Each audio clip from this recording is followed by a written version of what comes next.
In the months leading up to the release of The Batman, I produced a series of video essays that explored the Caped Crusader's filmography. In these videos, I put each of the Batman films into context like a historian who can take a step back from events, unlike a journalist who must report what he sees quicker than the competition.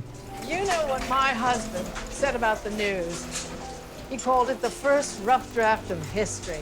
So it's much too early to produce an episode on The Batman that would be similar to what I've done so far. Not only because the movie just came out, but also because it kicks off a new stage in the Batman filmography that can't be scrutinized until Matt Reeves delivers his final Batman movie. So what I propose to do in the meantime is to show you a preliminary version of what the real episode will be.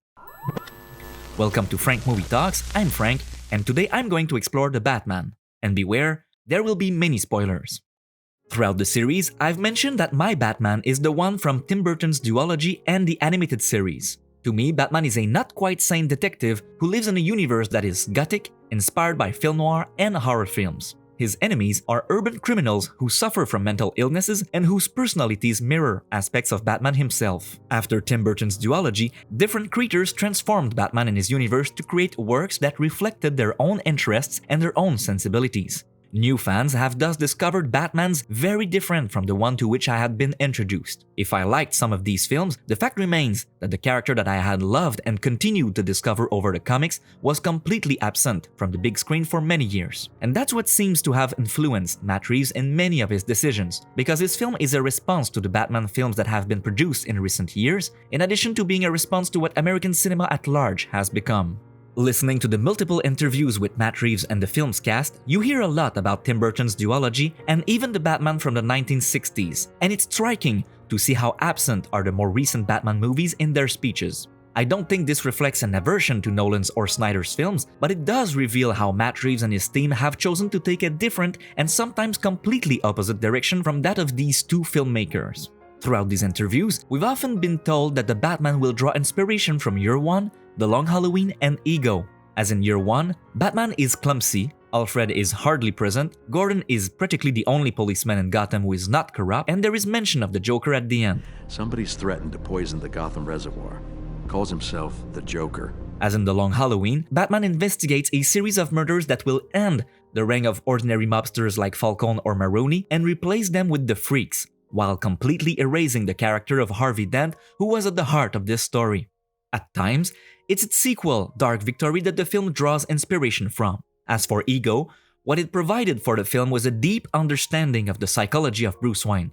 But I would add two other titles that obviously inspired the film, Earth One and Zero Year. As in Earth One, the Waynes were killed as Thomas ran for mayor and Alfred was their bodyguard, a Kane-leaning ex-military who introduced Bruce to martial arts. We also learned that in this version, Martha is not a Kane, but an Arkham, and therefore that there is a history of mental illness in Bruce's family. The second volume of Earth One introduces the Riddler as an extremely dangerous adversary, much like Zero Year, in which he floods Gotham while Batman is still in his early days. Someday a real rain will come and wash all this scum off the streets. The Riddler makes an excellent choice as a first adversary for this new Batman, who is introduced as a detective, since he presents an intellectual challenge for the Caped Crusader. As in the comics, the Riddler is convinced that he's helping Batman, which makes the latter realize that the only thing that separates him from his adversaries is his refusal to kill, and that he can no longer be satisfied with being a sadistic avenger. Influenced by the Zodiac Killer, the Riddler is also reminiscent of those extremist individuals who use social media to develop a community that resembles them. However, the film is careful not to glorify him,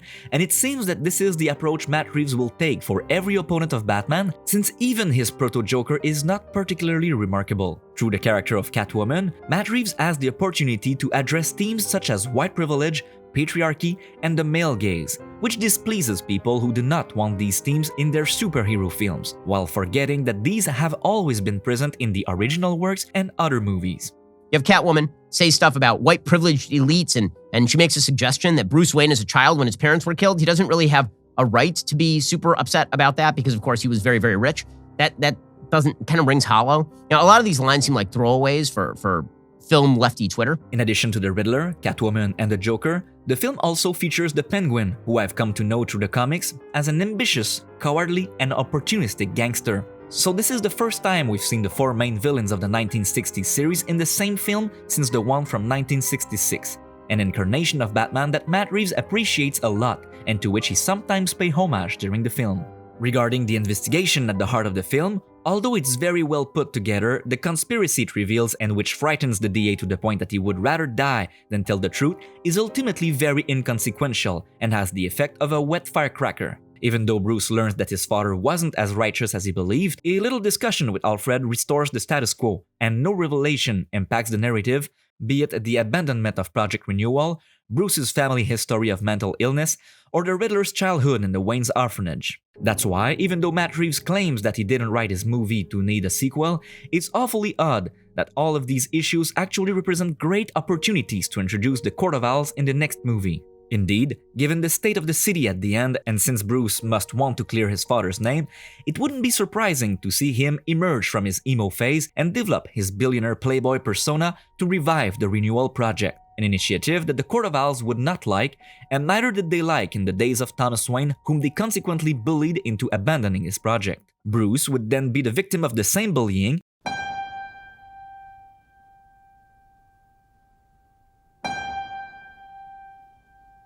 a bullying invisible to others and therefore giving the impression that he is losing his mind, just like every member of the Arkham family. To find out for sure, Batman would question the Riddler. A similar scene with the Proto-Joker was removed from the final cut of the film, and we would discover that the Riddler has known about the existence of the Court of Owls since he saw some strange phenomena during his childhood in the Wayne's orphanage. We could even add that he tried to make Batman realize that the mayor works for them. Of course, we would have to be careful not to repeat the first film too much, and therefore the conspiracy could be discovered as early as halfway through the film. At that point, the Court of Owls would send out their Talon, an assassin who would give Batman a hard time not psychologically, but physically, like Ra's al Ghul and Bane in Nolan's trilogy. To defeat him, Batman would try to understand with whom he's dealing with and would discover that he is, as in the comics, an extremely old individual preserved by the Court of Owls. The opportunity for Matt Reeves to introduce Mr. Freeze into Batman's investigation, either to learn more about how the Court of Owls preserves the Talon, or because Freezes used the same process to preserve his wife. If Matt Reeves did decide to adapt the Court of Owls into a second Batman after taking inspiration from Zero Year, then maybe he would continue to take inspiration from Scott Snyder's run and tackle the Legion of the Pale Man, who, without having to be confirmed as true in the second or third movie, would give fans the freedom to believe that the reason the Proto-Joker at the end of the Batman is so different from what we're used to is that he's not yet, let's say, possessed by the Pale Man.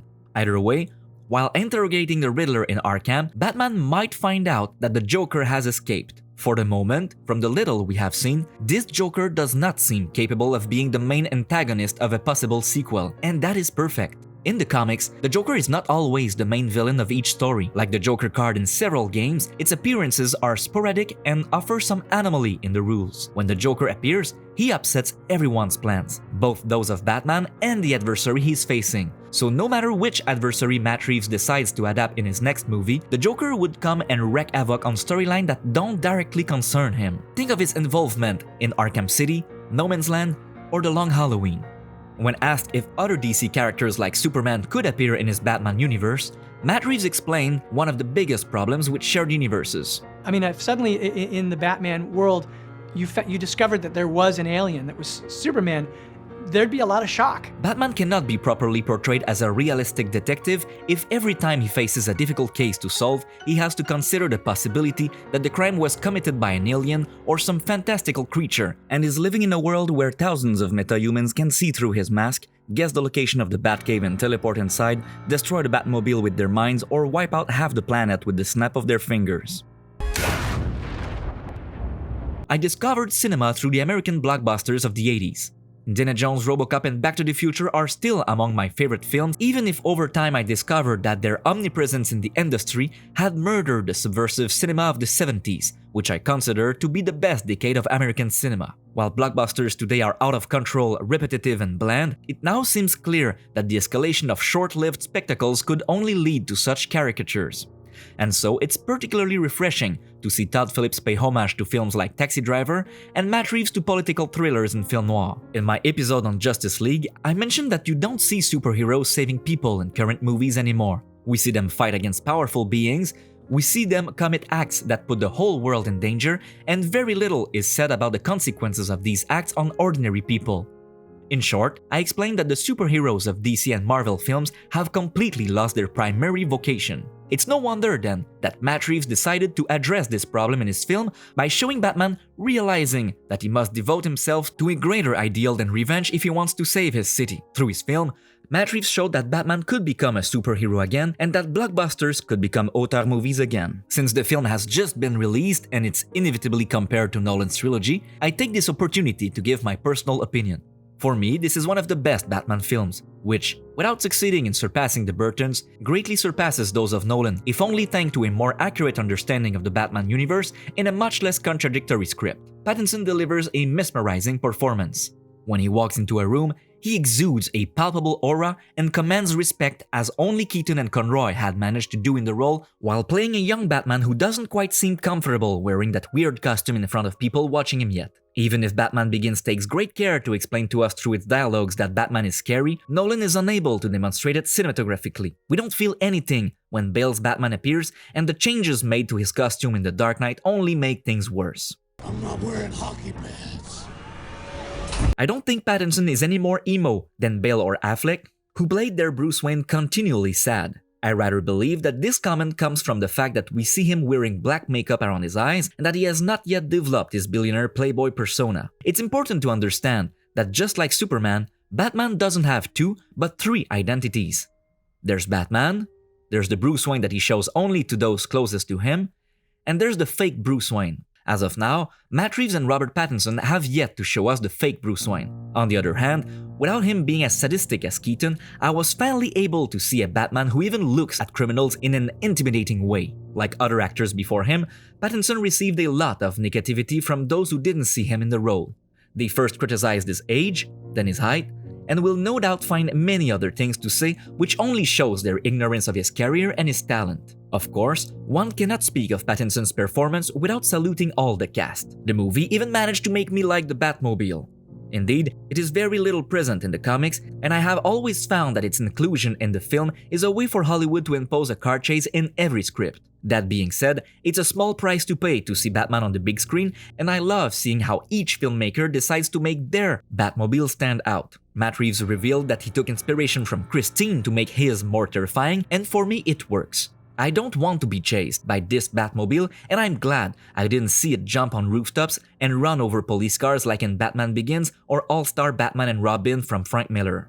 When you read the comics, or even when you watch the animated series, you realize that Batman doesn't just beat up criminals, but he tries to save his city by getting involved in the society. And that's why the end of Matt Reeves' The Batman is very promising. However, I have to admit that I'm not a big fan of the Joker scene at the end. To me, that looks like the kind of stuff Marvel would add after the credits, and I'm afraid Barry Keoghan hasn't had the time to properly develop his angle on the character. It reminds me of Gollum's first appearance in The Lord of the Rings when the character wasn't fixed yet. But as I explained earlier in this video, it's possible that all of this will work out eventually. And despite what I said about the conspiracy ultimately having no real impact on Batman, I'd like to re-emphasize an important element of the film by rephrasing what I said earlier. While Batman thinks throughout the film that he is confronting the Riddler, he discovers at the end that his crusade against crime was so fueled by vengeance that the Riddler actually thought that Batman was his ally, and that he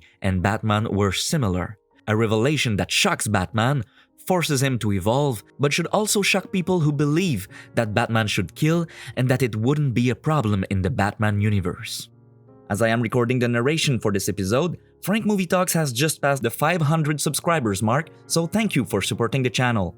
I hope you enjoyed this somewhat improvised episode, and I'd like to know what you thought of Matt Reeves' film.